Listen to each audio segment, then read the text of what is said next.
Yep. Everybody, please mute yourself and let Lynn do her presentation.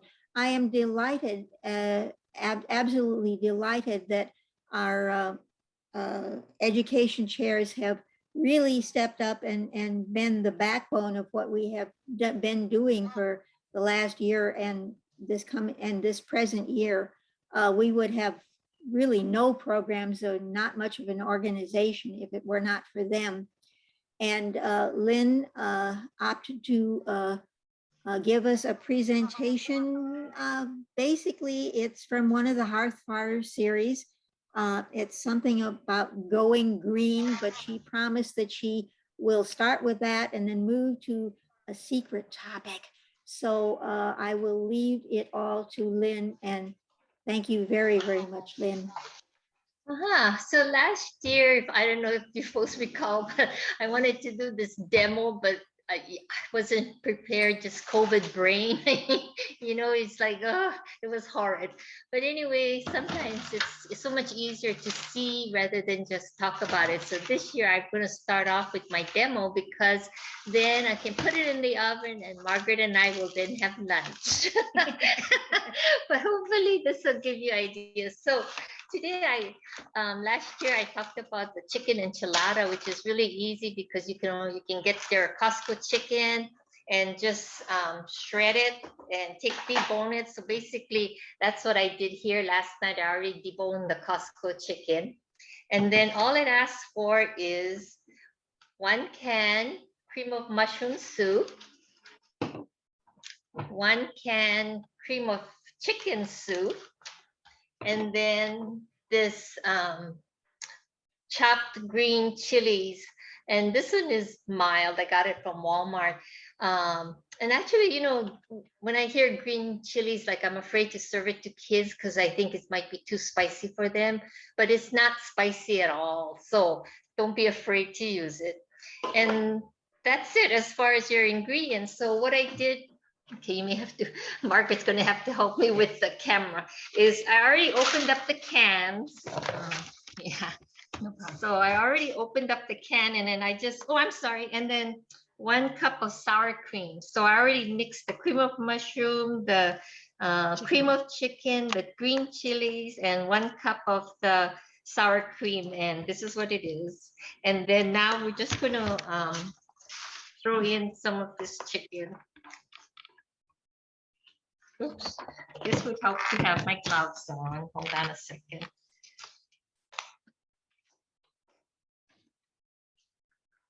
So I kind of forgot because it's been a while since I last did it, but I'm just going to start off with like half the chicken,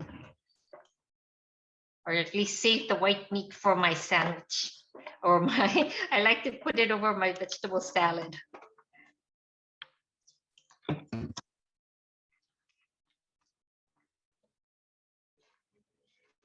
So yeah, we're just gonna coat the chicken with this sauce.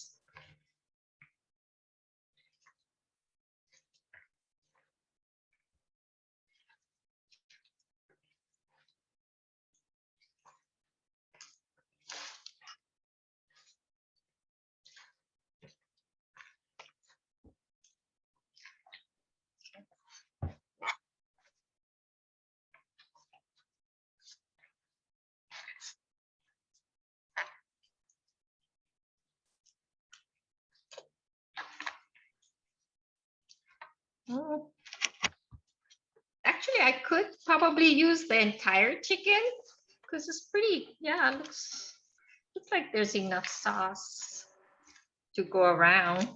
It's pretty much well coated. Okay, maybe I'm just gonna use a little bit more and just save me like that much. I don't know, what do you call this? Like 3/4 cup for my sandwich. I'm not sandwich, but for my topping for my salad.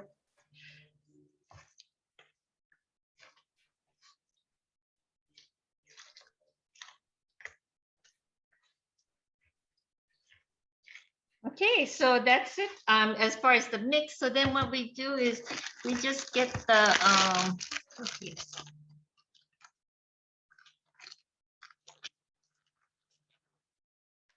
Oops.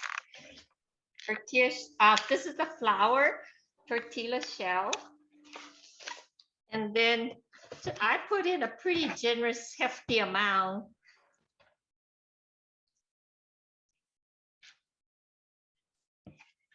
And then basically just roll it. No, the cheese goes on after. Okay. So just this, and then I'm going to use parchment paper today, but just line it in. And then you would just continue to do that with the entire mixture. So, and I'm going to have Margaret do it after, but to continue on, and you can make pretty much, I think I've done like about a little over around 18, I think. So what I do is I bake it all at once, and then later on I come, if there's leftover, then I just refrigerate and take out, microwave, and then, or else you can just freeze it after. And just turn it over, and that's it. And then, oh, when this is done, rolling all with your cream of chicken, just put in a little bit water, and then just sprinkle, just brush it on to kind of moisten the top. Of course, you know, you'd have your whole pan finished. And then I'm using this Costco Mexican style cheese. And then we're just going to pour, just liberally put it on here. And then we're just going to bake it for half an hour. And that's it. And then so when it's done, I like to put the taco sauce over it, or you can put salsa and eat it. But yeah, so it's, let me see, wait, just double check now. Baking how long? Yeah, so let's see. Oops. So bake for 25 to 30 minutes, 350-degree oven. So let me get this out of the way.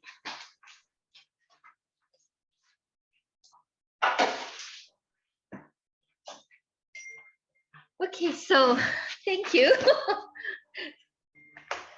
So yeah, I encourage you to do it. I was kind of skeptical at first when my sister sent me the recipe. A lot of times she lives in Arizona, and she's lived there for, gosh, I think she must be there like 40 years already.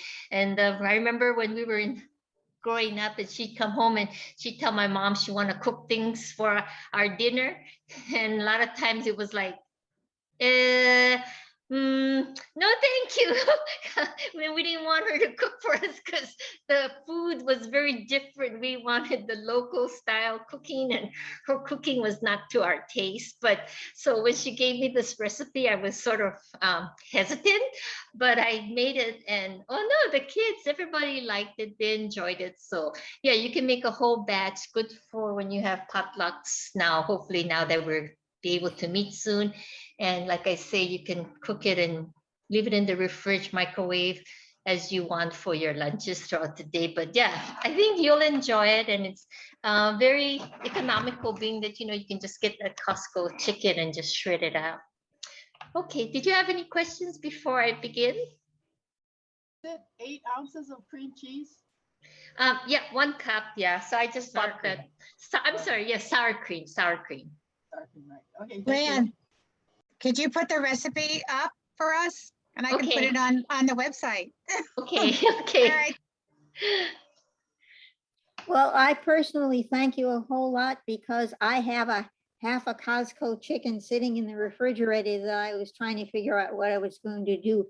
I only eat the white meat, so I have done 4 meals of the breasts, 4 pieces of breast. And like, there's the back end of that chicken, and hey, this is a great recipe. So thank you very, very much. Yeah, I know. I'm surprised even the kids will eat it too, and even my husband, who's really a picky eater. But okay, so moving on to the presentation is the Hearth Fire Series number 43, Someone's in the World Being Green.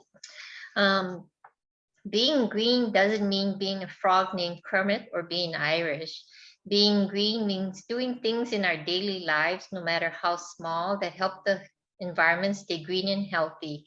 There are a lot of ways we can be green every day in our personal lives, in our homes, gardens, community, and the world. Most of us are already doing things that help the environment. We all do some sort of recycling, and let's see what else ideas that we have. So yeah, I'm not going to go through the entire Hearth Fire series. I just wanted to touch upon some of the things. They do talk about using organic clothing. I don't do much shopping, but I know when I do shop, I've not seen very many organic clothing. Maybe I'm not shopping in the right places, but I don't see too many clothing labeled organic. I do find, look for clothing sometimes that are made with recycled garments or taking garments and using it, in other ways or for other people. And of course, now Hawaii has that, I'm not sure it says all islands, but Maui has no plastic bags. So instead, we're using paper and doing our own fabric shopping bags. And then they say to consider getting a hybrid car.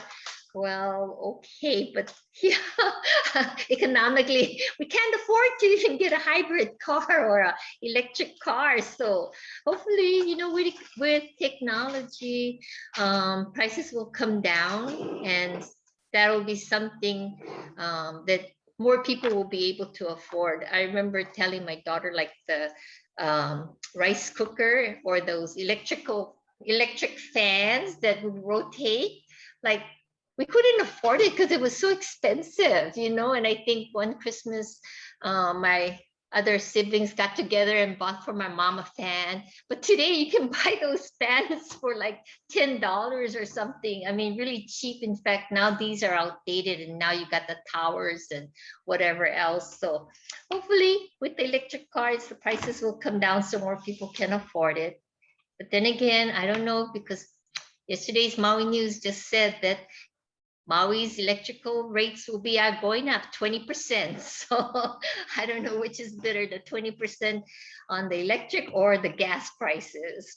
But anyways, the other thing the booklet talked about was our babies to go with the G diapers, which are supposed to be more economical and biodegradable. And that too, I mean, I really haven't seen those. I don't know if it's because we're Maui and we're not. Denise, you're one of the, I see you're on, and actually you were one of the authors of this, but yeah, I have not seen it. But they do talk about for our home, looking for energy efficient appliances, and yeah, that is good.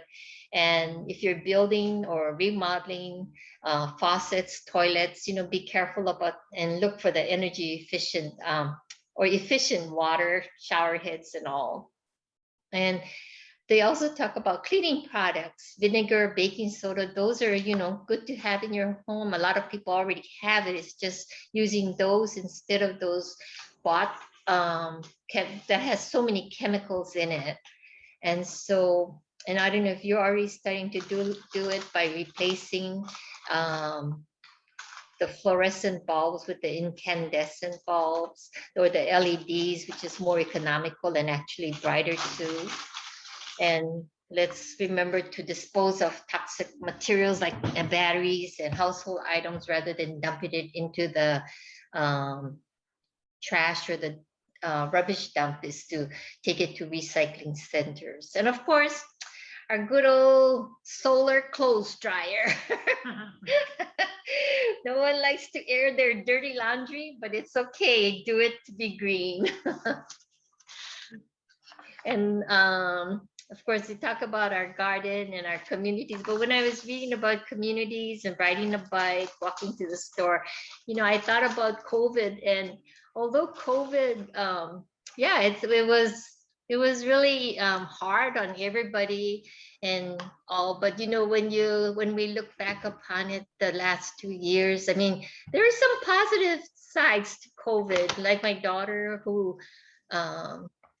they were told to work from home, and it worked out where she could work from home. And she too mentioned, like, thank God, Mom, because she was able to see her daughter grow up for those 2 years, which she would have missed. I babysit and I try to send pictures or videos of them, but it's not the same because by the time you get that camera out, the action's already done and you can't get them to repeat it.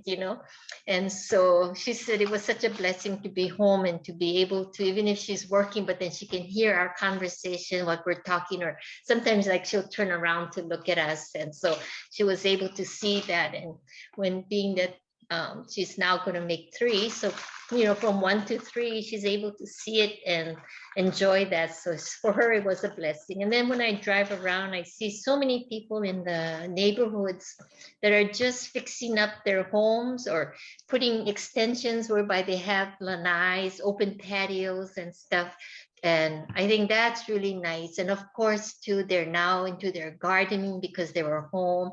I think the family bond got stronger too, being now they weren't out and about and they had to come home. So, I think a lot of them were having more meals together, which for a while I think they weren't, because everybody's out and about doing their own things. So in actuality, I think, COVID had its pluses, although it was for a while very depressing.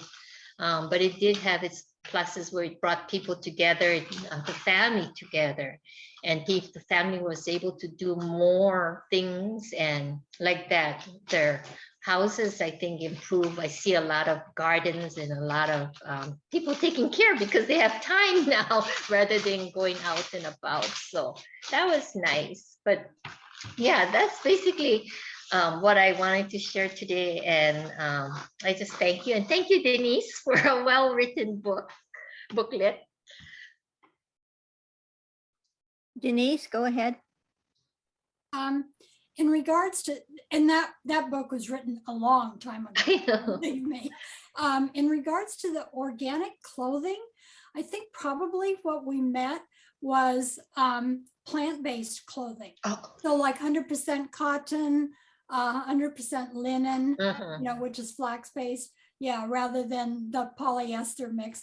But of course, cotton, linen, all that kind of stuff requires lots of ironing. So, which then takes up electricity. So kind of 6 of one, half dozen of the other. Yeah. I was going to add 2 things, if I might. Yeah, and updates for that. Do you need another Exactly pen? that, the organic, exactly what Denise said. But the big deal is, I think, more recent discovery that You could just go if find a you- pen on the if you on use the top of the stove. I put it on top of the stove because I was running out of space. if you may I, if you use polyester, obviously it's easier, not ironing, so forth. But when you wash and dry polyester, little teeny things called microplastics get into the environment, and microplastics are a biggie these days for not being green. So it's an addition to that. And secondly, I am this coming week, Hawaiian Electric, at least on Oahu, and I think it's statewide, has a program that they made the amazing discovery that they have a load that very, very busy and a drain on their electric system from 4 to 7 p.m. Obviously, everybody coming home, everybody plugging in their electric cars, doing all of that other sort of stuff. And so they have another program that involves tax credits and a whole flock of things. And they are installing for me a system that I will have backup batteries for my use if the power goes out on Oahu. But in addition to that, the backup batteries will supply the extra energy to Hawaiian electric when they need it for their peak period. So maybe that is something that some of you might want to look into as well. I posed the question just because I wanted backup batteries, and then discovered this program that a lot of it will be paid for by tax credits and one thing another. Anybody else, any questions for Lynn or any comments? Francis? Nope. Oh, I thought you had your hand up. Oh, no. This is Carolyn and Joyce. I just want to thank Lynn again. That was a cool way of doing the chicken, Costco chicken. Okay, so I just want to let you know we are listening in now. Okay, I don't have video. Great. Anybody else? Any comments or? Well, obviously, I think we all enjoyed this in a whole lot of ways. And we thank you for both halves of your presentation. They were excellent. So let's give her a virtual round of applause. Thank you. And again, thank you very much, Lynn. Appreciate it.